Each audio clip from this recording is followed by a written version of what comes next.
نحمده ونصلي ونسلم على رسوله الكريم اما بعد فاعوذ باللہ من الشیطان الرجیم بسم اللہ الرحمن الرحیم السلام علیکم ورحمۃ اللہ تعالی وبرکاتہ۔ میں مفتاب قادری نقشبندی امید کرتا ہوں کہ تمام احباب بخیر ہوں گے۔ اللہ تعالیٰ ہم تمام پر کرم فرمائے۔ آج میں جو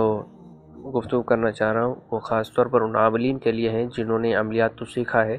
لیکن اب وہ انہیں علاج و معالجہ کرنا نہیں آتا کہ وہ پریشان کس طرح علاج و معالجہ کریں۔ تو سب سے پہلی بات تو یہ ہے کہ عامل کو چاہیے کہ وہ اپنے تمام خیالات سے وساوس سے پاک ہو، اپنے عمل پر یقین رکھے، اپنے اعمال پر یقین رکھے اور فاتحہ نیاز کا اہتمام کرتا رہے۔ جب بھی مریض کے پاس جب بھی عامل کے پاس کوئی مریض آئے تو سب سے پہلے تو عامل پر لازم ہے کہ اس کے گفتگو کو سنیں،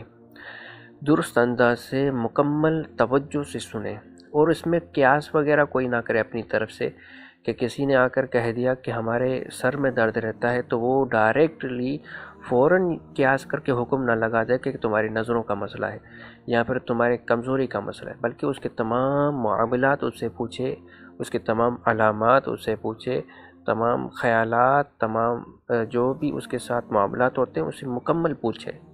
اس کے بعد عامل پر لازم ہے کہ وہ مریض کی درست تشخیص کرے، درست طریقے سے مریض کو جاننے اور سمجھنے کی کوشش کرے کہ آیا مریض پر کیا مسئلہ ہے۔ جب آپ کی تشخیص ہو جائے تو پھر آپ اس کے بعد جا کے مریض کو پہلے آپ تسلی دیں کہ اللہ کرم کرے گا، اللہ ہی شفا دینے والا ہے، ہمارا کام کوشش کرنا ہے۔ اب آپ کیا کریں کہ مریض کی جب تشخیص ہو جائے تو آپ جو بھی تشخیص آپ کے پاس آئے تو آپ مریض سے اور خود عامل صدقہ نکالیں۔ صدقہ نکالنے کے بعد اب مریض کو ہینڈل کرنا سیکھے درست طریقے سے۔ عامل کو لازم ہے کہ اپنے مریض کو درست طریقے سے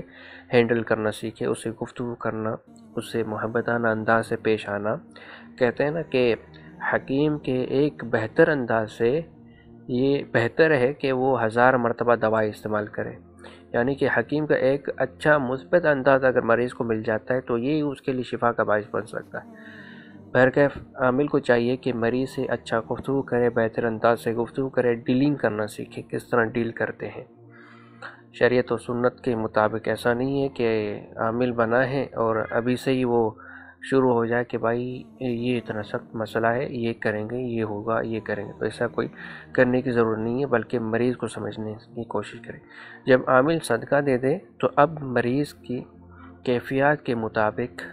جو آپ کی تشخیص ہوئی ہے اس کے مطابق مریض کو نکوش دیں پینے کے لیے، جلانے کے لیے، اور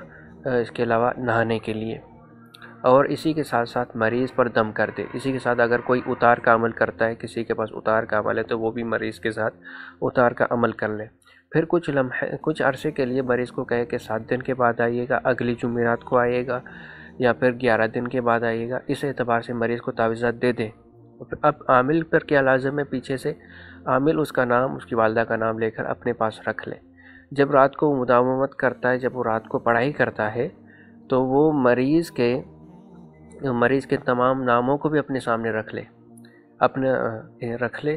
اور نیت رکھے کہ اللہ میں جو عمل پڑھ رہا ہوں ان کے برکات ان کو بھی ملے اور ان سے جو معاملات ہیں وہ بھی دور ہوں۔ ٹھیک ہے، تو اس طرح آپ مریض کے روزانہ کارڈ بھی کرتے رہیں گے اور اپنے مداومت کو بھی پڑھتے رہیں گے۔ اب یہ کس طرح کرنا ہے، یہ ہر 3 دن کے بعد کرنا ہے، ایسا نہیں کہ آپ روز اپنے سامنے رکھ لیں تو اس سے آپ کو آزمائش ہو جائے گی، بلکہ ہر 3 دن کے بعد یا ہر 5 دن کے بعد اس طرح کر لیا کریں گے تو یہ مریض کے لیے آپ پیچھے سے پڑھائی کرتے رہیں گے۔ اسی کے ساتھ ساتھ عامل پر لازم ہے کہ ہر نماز کے بعد مریضوں کے لیے دعا کرے اور صلاۃ الحاجات پڑھ کر دعا کرے تاکہ اس کی روحانی فیوز و برکات مریض کو ملتا رہے۔ اب 7 دن کے بعد اگر مریض آیا ہے اور مریض اپنی کیفیات کو بتاتا ہے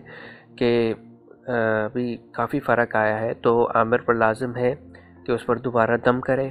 اس کو سمجھنے کی کوشش کرے، اس کی تشخیص کرے کہ کتنا اس میں فرق آیا ہے، کتنی کمی بیشی ہوئی ہے، اسی کے مطابق پھر اس کو تعویذات دے اتار کرے اور پھر اس کو اگلی بار بلائے۔ تو اس طرح کرنے سے چند بار آپ کریں گے تو انشاءاللہ تعالی مریض بھی ٹھیک ہو جائے گا، آپ کے تجربات بھی بڑھیں گے اور انشاءاللہ تعالی آپ کو ثواب بھی ملے گا انشاءاللہ تعالی۔ اسی طرح مزید گفتگو کرتے رہیں گے۔ آج کے لیے اتنا ہی کافی۔ السلام علیکم ورحمۃ اللہ۔